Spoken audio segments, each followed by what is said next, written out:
Senhor da vida, na simplicidade deste teto que nos cobre, rogamos em teu nome bênçãos em favor dos que sofrem e, ao mesmo tempo, buscamos a nossa rendição por intermédio da prática no bem, libertando-nos da ignorância e tornando-nos pessoas melhores. Que a luz maior nos envolva na noite de hoje, dando ao nosso palestrante inspiração e roteiro para que possa desenvolver o seu conteúdo doutrinário, com o qual irá nos presentear na noite de hoje. Que assim seja. Convidamos o nosso querido amigo para que faça uso da palavra a partir de agora. Gratidão, meu querido irmão Arnaldo, pelo qual mando, nesse momento, daqui, os meus parabéns pelo seu aniversário mais uma vez. Fiz isso hoje durante 3 vezes, a 4ª vez, né? Que Deus abençoe sua trajetória, no seu esforço permanente para estar, de alguma forma, à disposição daqueles que precisam e recorrem à sua capacidade terapêutica também. Que Deus preserve você nesse caminho, sem jamais entrar no seu coração as infelizes ondas do desânimo. Mantenha um bom ânimo nesse bom trabalho que você tem feito. Meus parabéns, meu irmão Arnaldo. É desafiador.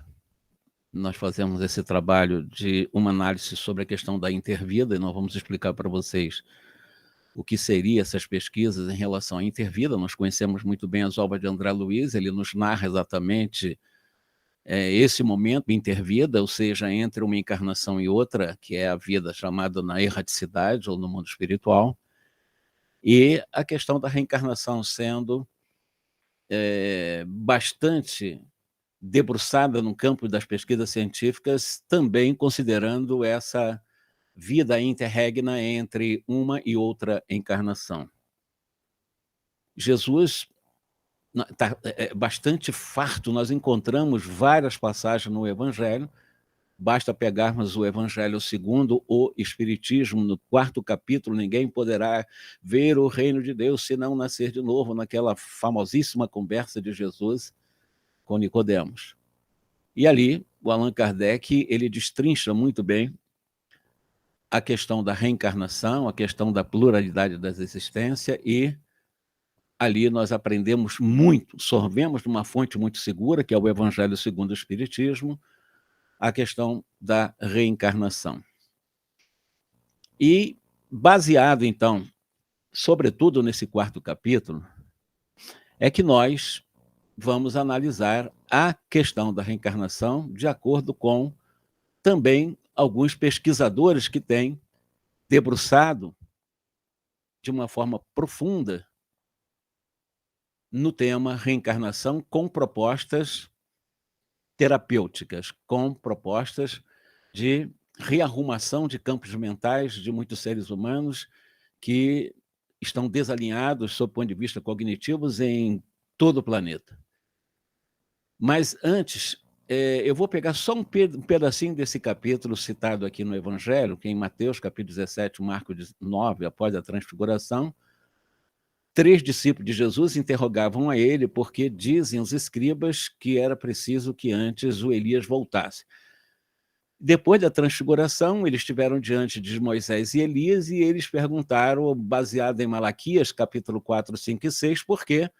Que se afirmava, né, exatamente que era preciso que o Elias retornasse. Isso está, e eu vou fazer uma leitura aqui literal desse capítulo 4, 5 e 6 de Malaquias, que está exatamente escrito: eis que eu vos enviarei por profeta Elias, o profeta Elias, antes que venha o grande e terrível dia do Senhor.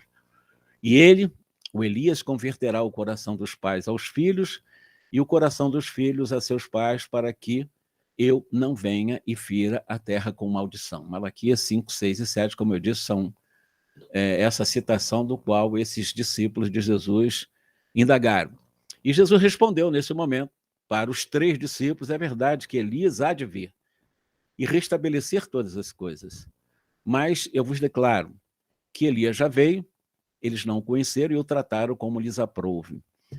Essa resposta foi dada descendo o Monte Tabor após a transfiguração para o Pedro e também para o Tiago e o João, ambos filhos de Zebedeu e de alguma forma estavam ali acompanhando aquele fenômeno, né? E houve uma compreensão dos 3 em relação a Jesus fazer uma referência praticamente direta a João Batista. E eles compreenderam, foi uma compreensão deles, está lá no Evangelho, como eu disse, de Mateus, capítulo 17, Marcos, no capítulo 9, etc. Quem eram os discípulos? Pedro, o grande líder do movimento cristão inicial, o João Evangelista, e o Tiago, que era o seu irmão, que eram ambos filhos de Zebedeu e de Salomé. Então, estavam os 2 irmãos e Pedro, e eles assistiram a essa transfiguração. Pois bem, várias outras passagens citadas por Allan Kardec, que nós encontramos no Evangelho segundo o Espiritismo, que confirma a reencarnação, temos exatamente como parâmetro Elias voltando no corpo de João. E outras conversas que o Cristo teve também, especialmente com Nicodemos, do qual foi ali afirmada a necessidade de se nascer novamente.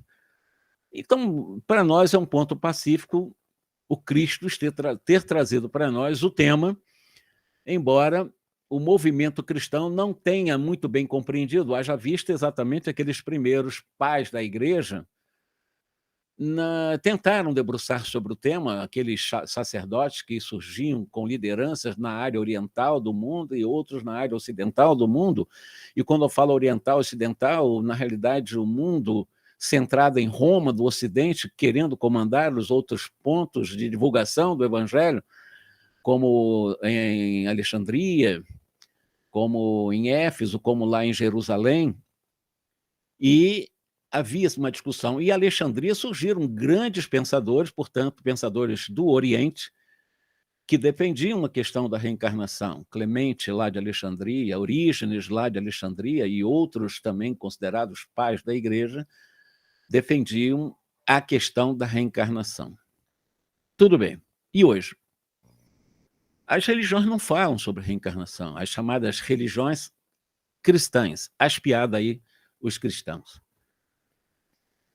Por vários motivos, por interesses de manutenção de poder, por interesse de supostas não derrogações de dogmas estabelecidos de forma muito incisiva, e outros interesses que eu considero muito escusos, porque a reencarnação, em algum momento, foi proibida a sua análise, a seu debate, as suas reflexões, até por causa do próprio Orígenes e as ideias origenistas no século XVI, no século VI, melhor dizendo, lá em Constantinopla, quando foi feito o chamado Segundo Concílio na região, em que realmente se carimbou a proibição de se falar, se discutir, se divulgar reencarnação no meio... Jorge, pode continuar. Então, desculpe aí o pessoal que está aqui presente na sala. Isso acontece com tecnologia assim mesmo, né? Mas para nós podermos ganhar tempo, nossa proposta é fazer uma análise de intervida, ou seja, uma vida entre aquelas da última encarnação com a atual. Há muitos pesquisadores fazendo, mas especialmente eu vou dar uma atenção especial para um deles, né? Porque fora do âmbito religioso, há inúmeros psiquiatras, psicólogos, terapeutas e outros pesquisadores, claro, que querem confirmar a reencarnação, têm uma tendência a aceitar a ideia reencarnacionista, que trabalham, inclusive muitos deles, com a chamada terapia de vidas passadas, e muitos deles vêm publicando livros valiosíssimos relatando as suas experiências. Eu poderia rapidamente, em face do tempo que nós temos agora um pouco mais encurtado, para mostrar para vocês que são, mas eu diria que são centenas de pesquisadores, de cientistas, né, os mais famosos na década de 60, como a Stevenson, que deixou na escola o John Tucker, hoje um grande pesquisador, mas, além dos tipos, na época, como tinha o Banerjee, hoje nós temos centenas de pesquisadores que confirmam, através de técnicas que utilizam, de normalmente hipnose, confirmando a reencarnação com as mesmas metodologias que o Ian Stevenson utilizou na década de 60, o Banerjee da mesma forma, como hoje nós temos um Kenneth Ring, nós temos um Brian Weiss, muito conhecido, nós temos um Ken Wilber. Eu vou citar alguns nomes só, e são esses autores que eu conheci muito bem, lendo as suas obras, até para a minha formação no campo da terapia.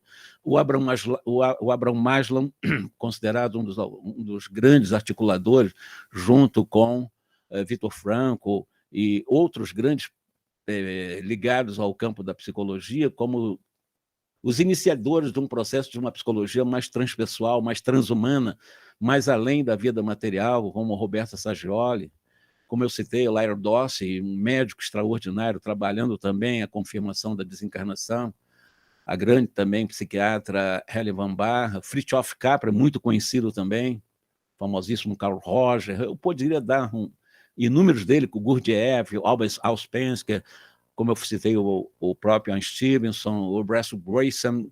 O Bruce Grayson, ele trabalha junto com John Tucker, que eram exatamente seguidores na Universidade de Virgínia dos trabalhos de Ian Stevenson. Mas, de qualquer maneira, eu vou citar outros nomes que estão pesquisando a reencarnação hoje de forma séria, de forma acadêmica, sem nenhum tipo de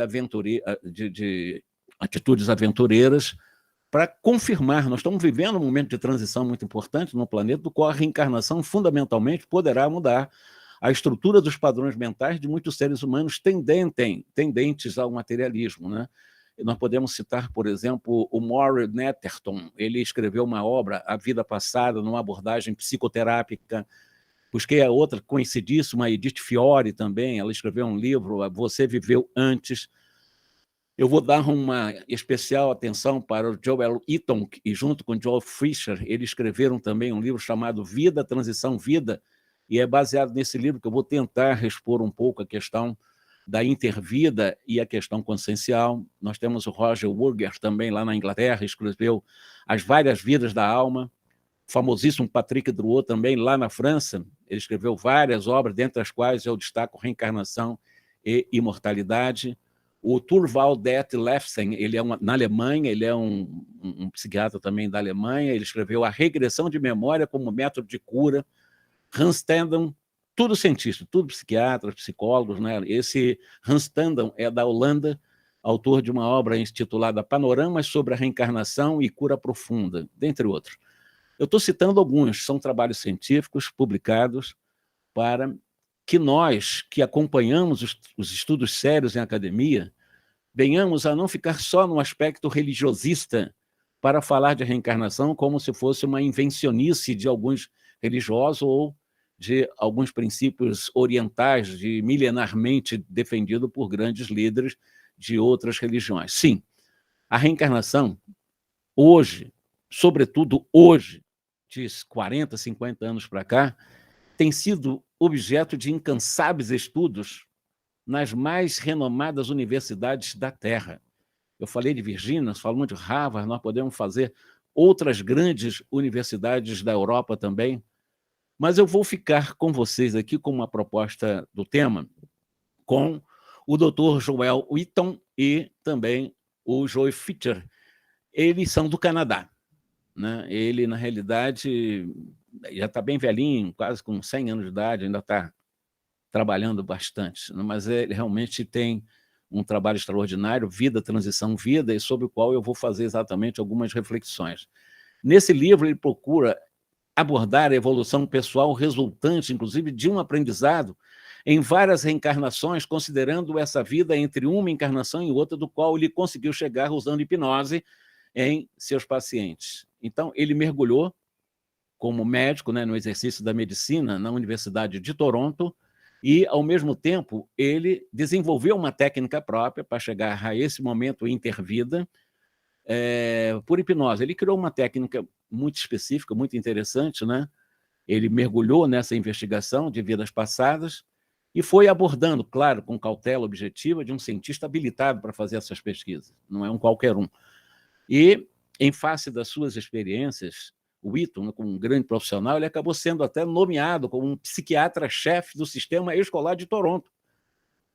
E quando nós falamos de Toronto, lá no Canadá, Toronto é uma cidade que respira diversidade e é considerada uma das capitais mais multiculturais do planeta. São cerca de 140 idiomas espalhados nos seus arredores, hoje aproximadamente com uns 3 milhões de habitantes. Então é um lugar realmente que expressa, de alguma forma, alguma repercussão naquilo que ali faz, ou o que ali se faz. E foi para resguardar exatamente a sua posição de psiquiatra-chefe do sistema escolar de Toronto e até o financiamento de pesquisas que ele recebeu para investigar, primeiramente em estudos de ondas cerebrais em crianças com dificuldade de aprendizado. Esse foi o foco dele com o patrocínio de recursos. E, em função disso, em 1982, ele acabou recusando o convite ou um pedido do amigo Joe Fisher, como eu falei, né, para que ele pudesse doar parte, ou conteúdo, para ajudar num livro que o Fisher estava escrevendo, exatamente The Case for Reincarnation, ligado também à questão da reencarnação. E anos depois, e para surpresa do próprio Fisher, Wheaton, ele acabando fazendo uma proposta de parceria num outro livro, que é o Vida, Transição Vida, né, para surpresa do Fisher, porque no primeiro momento o Wheaton ele tinha negado essa parceria, até porque ele tinha outros, estava com outro enfoque, né, ligado à questão da educação, a questão do patrocínio também, etc. E o Fisher acabou tendo que superar o melindre, né, aquele sentimento de rejeição da experiência anterior, e começou a escrever a obra junto com o Wheaton, exatamente com bastante entusiasmo. E esse livro, do qual eu vou me basear um pouco na nossa reflexão, tem como base relatos aprofundados das pesquisas e também das experiências, né, com pacientes que, por hipnose, regrediam ao espaço entre vidas. Na realidade, a palavra entre vidas é muito utilizado na cultura tibetana, numa cultura mais antiga, mais milenar, porque esse período entre vida, que segue a morte e precede uma reencarnação, na tradição tibetana, eles chamam de bardo, B-A-R-D-O. É um termo que eles utilizam lá no Tibete e outras culturas orientais para descrever o espírito em uma experiência entre as encarnações. André Luiz, ele, na sua literatura, é o que mais traz para nós é exatamente essa experiência intervida. Mas como nós estamos analisando fora do espiritismo com análises científicas, ele usa esse termo intervida. E tanto Fisher como Wheaton, eles definem esse bardo tibetano como um estado alterado, bem particular, bem individual de consciência, caracterizado exatamente por essas experiências no mundo espiritual depois da última encarnação, antes da atual encarnação, mas com experiência de quem já está encarnado. E isso forneceu um rico contexto histórico para eles, como médicos, como psiquiatras, né? Porque, na realidade, o Dr. Wheaton, ele estava preocupado com vidas passadas, ele trabalhava muito regressão de memória para encontrar informações concretas, como a Stevenson fez, o Banerjee fez e outros, como o Van Ba fez também, mas de vidas anteriores, de reencarnações anteriores, e acabou, involuntariamente, ele acabando de descobrir nos processos de hipnose essa natureza, essas dimensões do bardo, ou seja, esse estado alterado de consciência, bem individual, né, caracterizada pela experiência entre a última encarnação e a atual. E ele achou aquilo interessante. Aquelas informações não estavam dizendo respeito à última encarnação, estavam dizendo respeito ao que eles estavam vivendo após a última encarnação em outra dimensão, a região dos bardos, como falo, bardo como um termo tibetano, que é essa região antes da atual encarnação, mas trabalhando com os encarnados. E foi uma pesquisa muito interessante, é uma pesquisa muito interessante, essa obra é muito interessante, Vida, Transição, Vida, para quem quiser anotar e ler. É um livro muito... Eu li 2 vezes esse livro, na realidade, eu quase li 3 vezes, porque a gente viu coisa ali extraordinária na pesquisa que ele fez com todos os seus clientes. Tá? Agora, claro, para ele explorar essa área, ele acabou começando pelo primeiro questionamento. O que acontece conosco entre as encarnações terrenas? Porque ele estudava as reencarnações anteriores, as vidas passadas. O que acontece entre a vida passada e a vida atual? É isso que ele queria saber. E foi o mais consagrado, os dois, o Fischer e o Witton, eles realmente mergulharam muito para entender isso daí. E é muito interessante esse trabalho que eles fizeram, basta ler o livro, Vida, Transição, Livro, vocês vão ver realmente os registros, as informações, uma narrativa muito maravilhosa, numa confirmação científica da reencarnação, e muito mais do que isso, toda uma preparação muito fincada à lei de causa e efeito, numa preparação lógica para dar sentido em cenários posteriores, né, na atual encarnação, ligado a cenários anteriores, do qual justificam pessoas que estão comigo, o lugar em que eu renasço, questão econômica, questão sexual, questão de gênero, tudo isso. E isso feito numa análise fora do âmbito da doutrina espírita. Então, esse livro, para quem quiser ler, e eu sugeriria ler, quem gostar de ler obra de pesquisa no campo da reencarnação, na primeira parte desse livro, né, em que ele vai trabalhar exatamente essa questão da vida entre a última encarnação e a atual, esse estado alterado, particular por hipnose, né, de uma consciência caracterizada por essa experiência depois da última encarnação até a atual encarnação, ele vai narrar para nós no livro, há um período nessa intervida do que ele chama de revisão, onde o foco principal está exatamente na aquisição, se adquirir conhecimento para preparar a alma para a próxima encarnação. Isso em trabalho científico. O que André Luiz está cansado de mostrar para nós, eu estou levando para o âmbito científico. E isso não são espíritas necessariamente, eles são de Toronto, são lá canadenses, Fischer canadense, o próprio Witton canadense, não seguem o modelo dos padrões de um espiritismo dentro das obras que nós conhecemos de André Luiz, não. Estão fazendo um trabalho com pesquisa de cientistas que são, utilizando a hipnose e obtendo informações de seres de várias culturas do mundo. Eu repito, lá é uma região multicultural.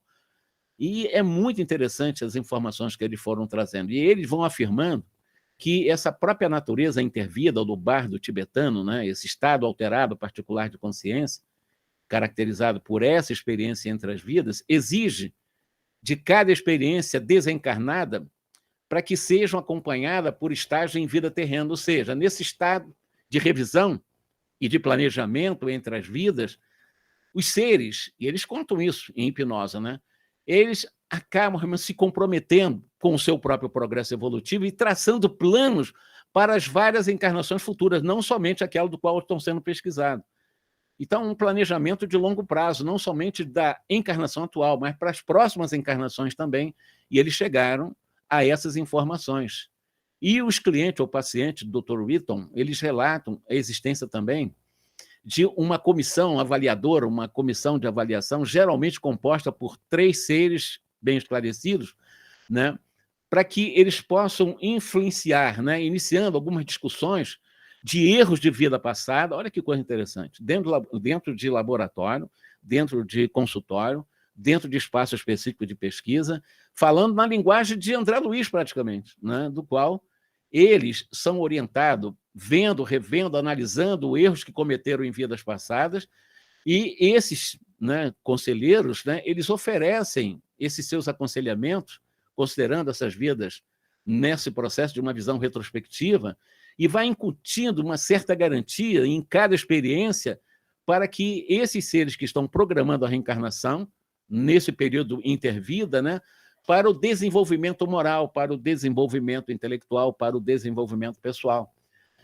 E isso tem influência no processo terapêutico também, porque o Witton esteve diante de casos, basta ler o livro, vocês vão ver casos estranhíssimos, casos realmente profundamente estranhos que dá para fazer dentro de um processo de um enredo cinematográfico, de novela, coisas profundas em cada paciente. Uma história realmente bastante enriquecida de informações, muito detalhada, embora com dificuldade de fazer uma correlação de algumas palavras de coisas que nós não temos palavra para explicar o que acontece no mundo espiritual. Por exemplo, como é que nós podemos explicar a gravidade em nosso lar? Que leis ou quais leis regem a gravidade em nosso lar? Porque lá se anda, lá se rasteja, lá se corre, como também existe o processo volitivo. Lá as plantas, elas vicejam, as plantas elas são semeadas, as plantas elas são cuidadas, as plantas elas crescem, elas desenvolvem. Quais as leis que fazem desenvolver um vegetal, nessas regiões intervida, né? E, assim, outras informações que nós hoje não temos condições de explicar. Na doutrina espírita não consegue explicar. Nós não temos revelações que explicam que leis que mantêm essa tal gravidade, como é que o Sol mantém o seu potencial energético para a manutenção, porque nosso lar não conseguiria sobreviver como uma colônia transitória sem o magnetismo solar. Isso é explicado por André Luiz. Então, são leis que nós ainda não exploramos, que nós não conhecemos. Mas dentro da mente dos seres que vivem nessas regiões, nos momentos intervida, muitas informações são dadas, né? Nessa segunda parte dessa obra, Vida, Transição, Vida, ele apresenta, né, ele faz diversas apresentações de casos, como eu disse, né, exatamente com o intuito de fazer essa relação, nessa exploração científica, né, para a aplicação terapêutica naqueles que estão sendo submetidos à hipnose. Eu estou falando meio acelerado em face do tempo, que a gente ficou um pouco... Eu programei por um tempo maior, né? Mas essas apresentações de casos na obra que eu estou citando, Vida, Transição, Vida, são excelentes exemplos de terapias de vidas passadas e inclui essas experiências, como eu disse, em estado alterado de consciência, caracterizado por essa intervida, ou seja, essa experiência entre uma encarnação e outra. O que não é muito abordado ainda no espiritismo, né? Eu estou falando abordado com finalidade terapêutica, é claro. Por que eu estou dizendo isso? O André Luiz talvez seja, se não, o campeão de informações dessa realidade intervida. Fora do âmbito espírita, tem essa caracterização de propostas terapêuticas, sim, em que as pessoas mergulham nos seus processos subconscienciais e vão buscar traumas, conflitos e alguns dilemas para que possam ser solucionados dentro das propostas, como eu disse, terapêuticas. Então, as entrevidas, elas são mais condensadas do que as experiências de uma vida anterior, por exemplo. Isso é explicado na obra, né? Devido, talvez, à dificuldade, como eu disse agora, né, de que os pacientes eles acabam experimentando alguma dificuldade de encontrar um vocabulário adequado para descrever essa realidade intervida. Como eu falei, como é que eu vou explicar a gravidade ou o princípio de gravidade universal em nosso lar? Porque lá existe a lei da gravidade, a força centrípeta é muito real lá. Como é que nós vamos explicar quais são os elementos de transubstanciações químicas do qual faz um vegetal crescer? O André Luiz descreve com uma riqueza de detalhes também as questões de morros, de picos, ele fala de crateras, ele fala de vulcões, ele fala de características de ambiente, de cenários que não são da Terra, não são morros, não são cordilheiras, não são, materialmente falando, estão em outra dimensão, com outra constituição, mas que são reais em matéria, em sua quinta essência. E aí a dificuldade de, no vocabulário de quem entra em hipnose, explicar com detalhe o que realmente acontecia. André Luiz traz, no limite do esforço dele, algumas informações. Na literatura das 13 obras de André Luiz, nós aprendemos muito, mas no limite da possibilidade da nossa compreensão também, porque muita coisa ele deixa de trazer, porque nós ainda não temos capacidade de entender certas leis que, ainda na Terra, nós estamos longe de compreender. Então, a parte mais final da obra, Vida, Transição, Vida, ele vai apresentando alguns casos, com algumas informações, explorando essa questão intervida, né? E a relevância dessas informações para, inclusive, desbloquear ou até mesmo criar alguns bloqueios de traumas psicológicos, mentais, enfim, alguma correlação nesse processo terapêutico. E essa obra ela vem fornecer exatamente um guia para um processo autoexploratório dessa vida entre uma encarnação e outra, e que é muito importante para nós, porque nós estamos aqui, nós programamos, em parte, a nossa reencarnação. As pessoas que estão ao nosso redor, as pessoas que convivem conosco, de alguma forma, fazem parte de uma programação do qual, na maioria das vezes, no nível moral que nós encontramos, e intelectual também, em nossa imperfeição, mas em aperfeiçoamento, existem muitas sugestões de convívio com tal qual cidadão, ou tal qual pessoas na atual encarnação, em tal lugar, em tal cultura, numa pré-programação muito lógica, favorecendo para o nosso crescimento, nunca com o objetivo de punições, mas de retificação de erros cometidos em vidas passadas, porque nos mecanismos das leis divinas não existem espaços para punições, existem espaços para reeducação, reaprendizado daquilo que nós erramos no passado. Então, existe um processo de uma certa clarividência, literalmente falando, né, daqueles que desejam explorar esse momento entre vida ou até mesmo vida passada. E é importante nós ressaltar que, sem um abalo, sem uma coisa mais forte que comova, né, não há aprendizado entre nós. Nós aprendemos muito na base do empurrão, né, na base do tranco. E não haverá nada que impulsionasse a nossa alma a crescer através dessas miríades de experiências, às vezes no tranco mesmo, que vão surgindo no curso das nossas várias encarnações, né, na viagem das nossas várias encarnações. E esse ímpeto é inerente para que nós possamos ir nos autoconstruindo como seres essenciais, seres imortais, filhos de Deus, aprendizes da vida. E, evidentemente, por exemplo, nossa vida atual está ligada necessariamente à vida anterior. Ela só se justifica as dificuldades ou as conquistas que eu vivo hoje numa vinculação profunda de vidas anteriores. Eu trago, então, dentro de uma ação lógica do mecanismo das leis da vida, essa ligação, essa conexão com as minhas escolhas do passado. Os hindus, eles costumam usar esse termo como karma, não no sentido de pagar erros, porque karma, para o ministro Sanzio, do Ministério da Regeneração de Nosso Lar, quando ele vai exatamente numa mansão chamada Mansão Pai, dirigida por Druso e o seu filho de encarnação anterior, chamado Silas, ele vai dar uma palestra lá, ele vai explicar exatamente que o karma, como expressão vulgarizada entre os hindus, quer dizer ação. Então, não necessariamente karma quer dizer que eu estou pagando erros, também estou, de alguma forma, sendo agraciado por méritos também de coisas boas que eu já fiz, porque todos nós temos coisas muito bem resolvidas do passado também, muitas coisas a serem resolvidas também ainda. Então, designa causa e efeito.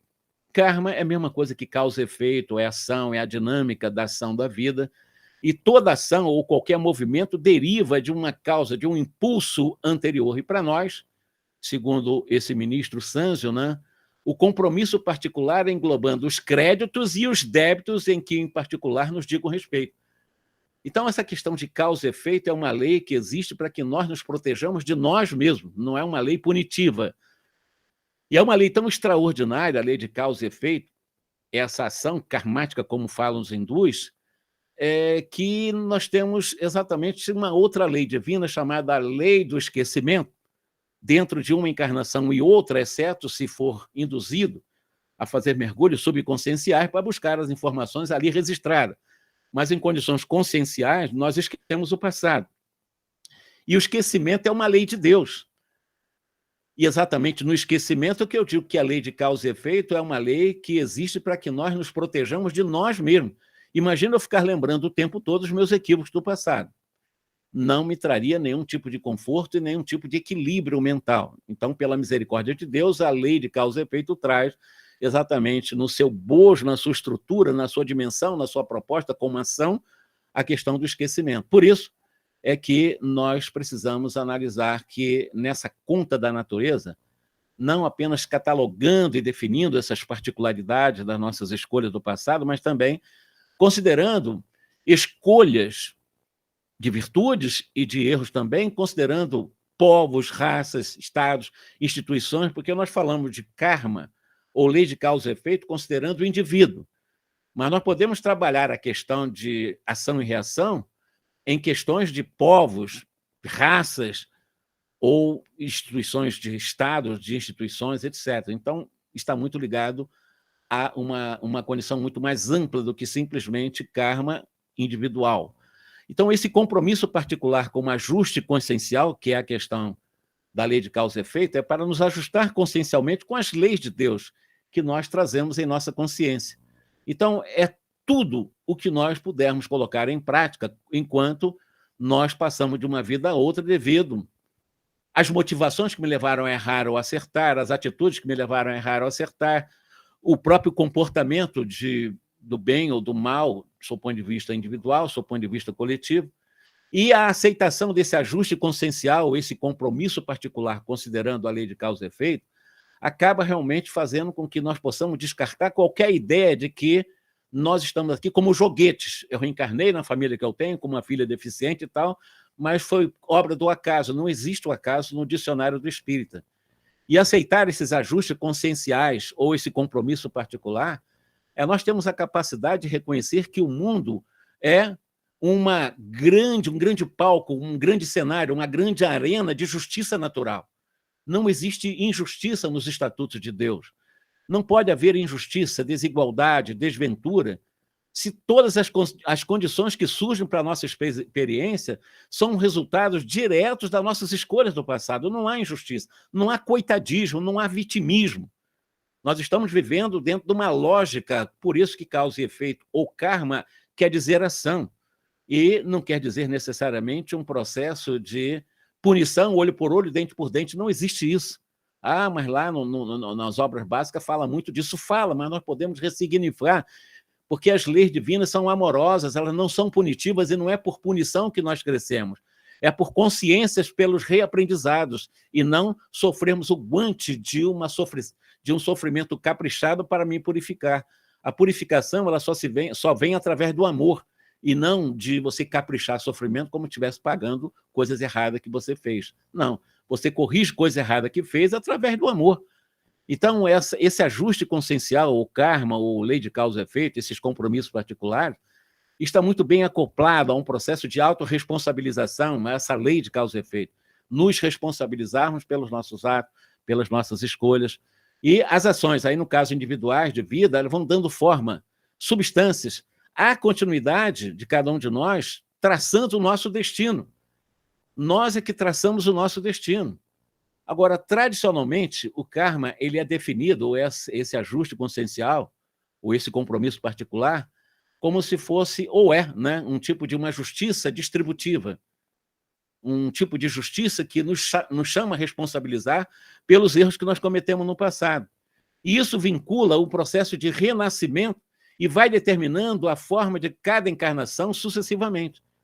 Nós reencarnamos numa condição, às vezes, com menor dificuldade socioeconômica, maior dificuldade, do ponto de vista psicofísico, e maior ou menor dificuldade em relação a outros tipos de questões da vida social.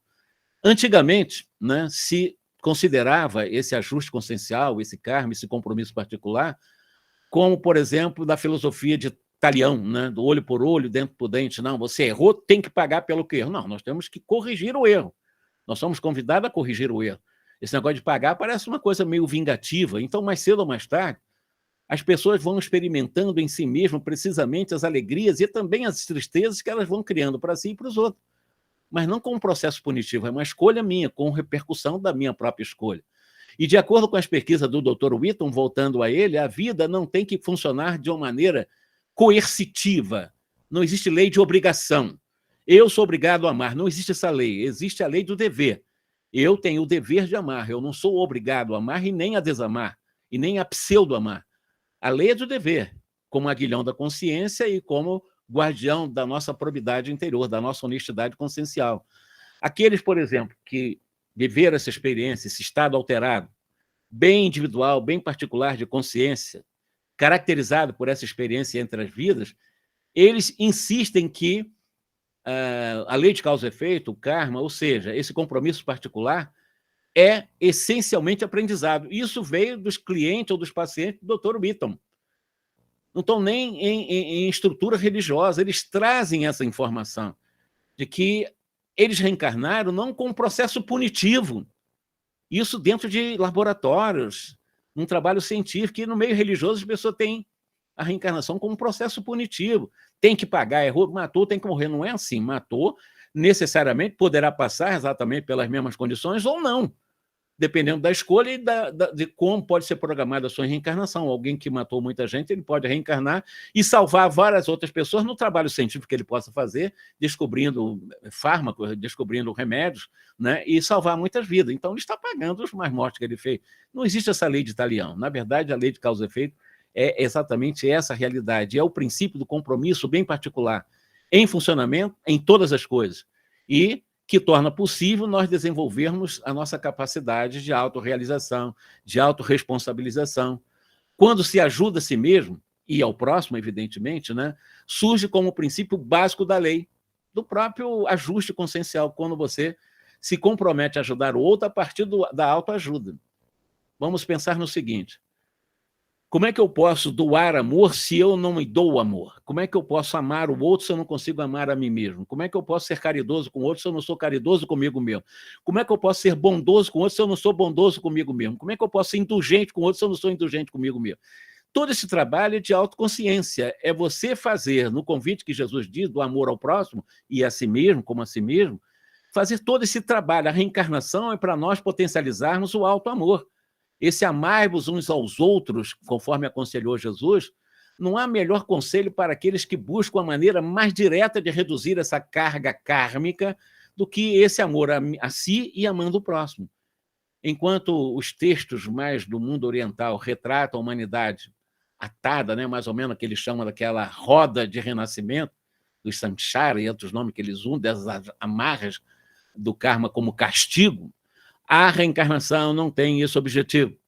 A reencarnação tem o objetivo, nos oportuniza reparar os nossos erros pelo desenvolvimento do auto-amor, para que eu possa, num processo de autorresponsabilização, assumir o erro que eu fiz e me comprometer não errar mais daquela forma e, ao mesmo tempo, reparar o erro que eu fiz.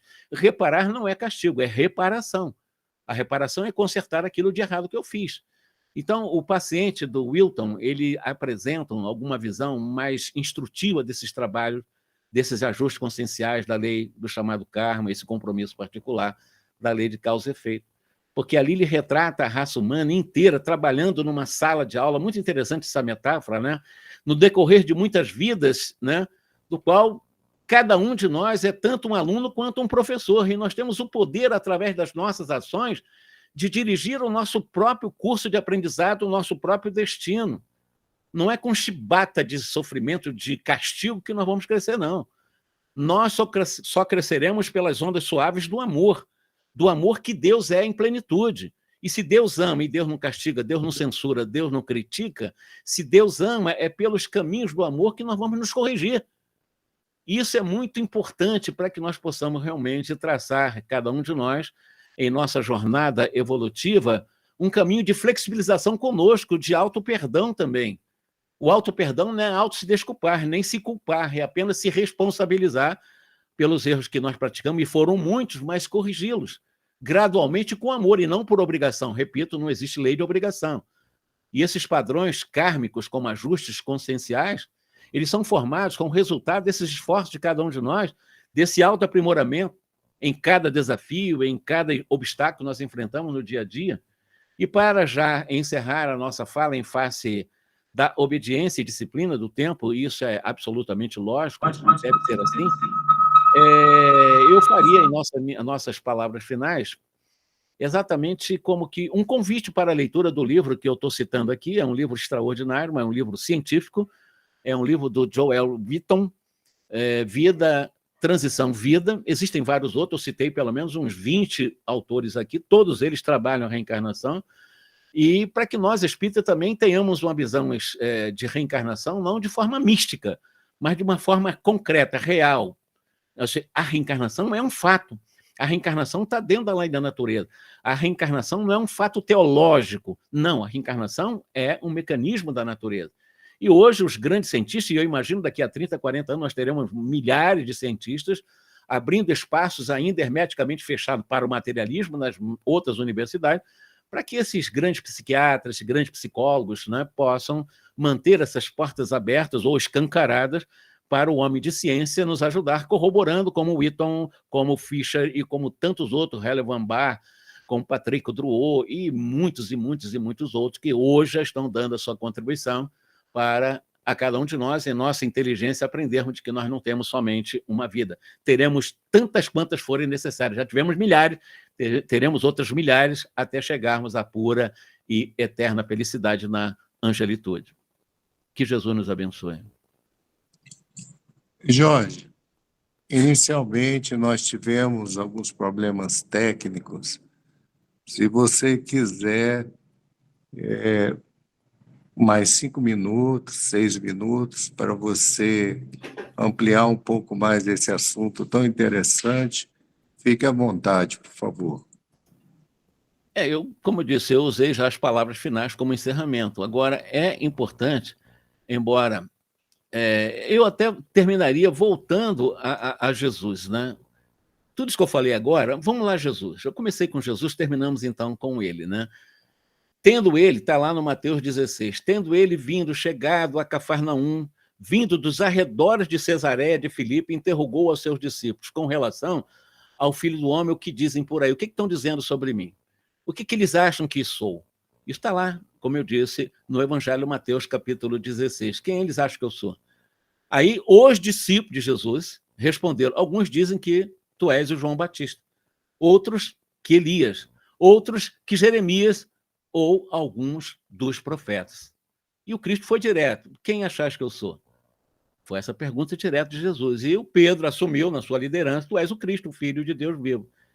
Jesus, nesse momento, disse que o Pedro estava correto, bem-aventurado ele estava naquele momento, porque não foram carne nem sangue que revelaram isso, mas Deus que está nos céus. E nesse íntere, num outro momento, quando nós vamos encontrar também lá em Marcos capítulo 6, versículo 14 a 16, Lucas capítulo 19, uma passagem quando Herodes, que tinha mandado matar o João Batista, o Elias reencarnado, aquele mesmo Elias que mandou degolar centenas de profetas de Baal, ele, o Herodes, ele tinha ouvido falar, né, estava ansioso, porque ele tinha mandado matar o João Batista e teve na mão dele a cabeça, né, conforme narra a tradição.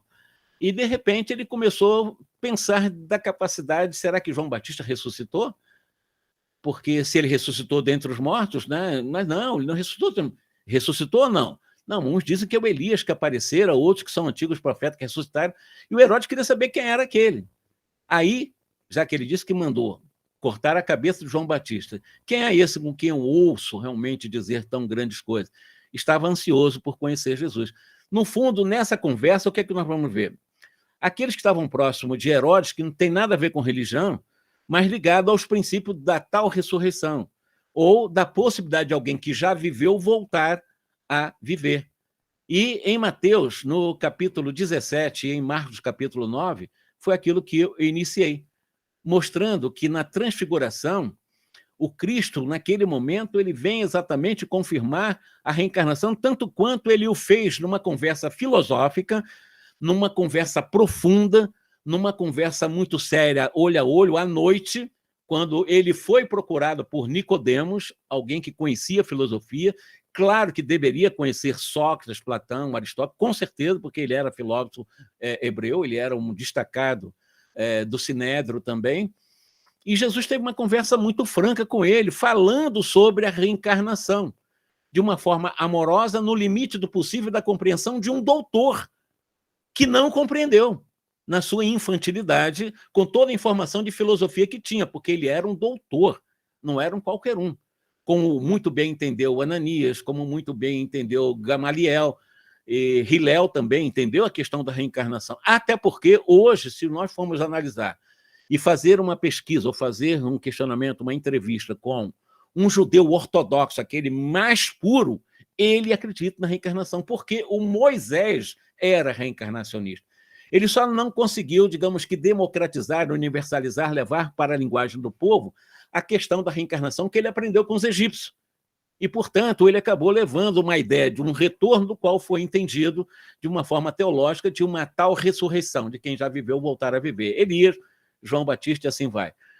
Ficam aqui as nossas palavras finais dizendo que esses trabalhos científicos desses grandes mestres, desses grandes senhores, desses grandes nomes da ciência no campo da psicologia, eu, para terminar, eu citando, louvando, glorificando no sentido assim, realmente dando um maior espaço, Kenneth Ring, Brian Weiss, Ken Wilber, o nosso irmão Arnaldo Rocha conhece bem, né? O Stanislav Grof, o Abraham Maslow, Roberta Saggioli, Viktor Frankl, Larry Dossey, Helen Van Bar, Fritjof Capra, Carl Roger, Gurdjieff, o próprio Peter Spencer, Ian Stevenson, Bruce Grayson, Jim Tucker, são alguns nomes que eu, além do Maureen Neckerton e outros tantos, são pesquisadores trabalhando cientificamente, comprovando aquilo que as pessoas hoje negam nas religiões. Você falar para um evangélico, para um católico sobre reencarnação, eles vão rir da nossa cara. Tanto quanto vão dizer que nós somos vítimas do Satanás ou do demônio. Fazer o quê? É o mundo contemporâneo na ignorância ainda mantida, infelizmente, pela estrutura de poder da teologia moderna. Para terminar, Jorge, cite o nome do livro e do autor, Vida, Vida, Transição, Transição, Vida, de Joel Whitton. Joel Whitton. W-H-I-T-O-N. Whitton. Ele é parceria que com nesse Joel Griller momento também, mas ele é o mais importante. possamos, em primeiro lugar, agradecer a boa vontade do Jorge em nos trazer um assunto tão interessante, tão rico, que poderá ser aprofundado em outros momentos, em outras palestras, a fim de que possamos nos inteirar cada vez mais sobre esse processo intervida. Que nessa prece de encerramento possamos pedir uma bênção especial, não só para o palestrante, mas como para todos aqueles que estão nos acompanhando online e aqueles que aqui se encontram presentemente. Amado Senhor, que a sua luz se faça em favor de todos nós, auxiliando-nos a encontrar o conhecimento libertador que fará com que nossos espíritos possam ascender, desenvolvendo as emoções, a compreensão e entendimento sobre a vida no mundo espiritual. Que as vossas bênçãos de amor e luz envolvam a todos, fortalecendo-os na fé, na saúde física, mental e espiritual. Que assim seja.